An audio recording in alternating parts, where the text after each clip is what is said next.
हुजूर पाक सल्लल्लाहु अलैहि वसल्लम का चेहरा मुबारक इतना हसीन है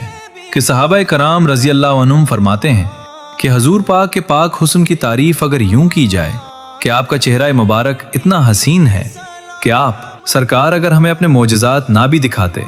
ना डूबे हुए सूरज को वापस ऊपर बुलाते, न चांद के 2 टुकड़े करते, न दरख्त आपको सजदा करते, न पत्थर कलमा पढ़ते, न हजूर के कदमों के नीचे पहाड़ मोम होते, कोई भी मोजज़ा अगर हजूर ना दिखाते, तो सहाबा कराम रजी अल्लाह अन्हुम फरमाते हैं हुजूर का चेहरा मुबारक ही इतना हसीन है कि अगर अल्लाह पाक हुजूर पाक सल्लल्लाहु अलैहि वसल्लम के हुस्न से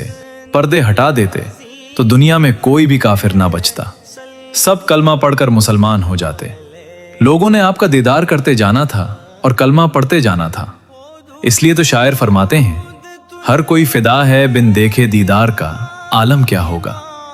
जो भी प्यारे आका सल्लल्लाहु अलैहि वसल्लम का उम्मती होने पे फख्र करता है, कमेंट्स में लिखें मोहम्मद हमारे बड़ी शान वाले, सल्लू अलैहि व अलैहि।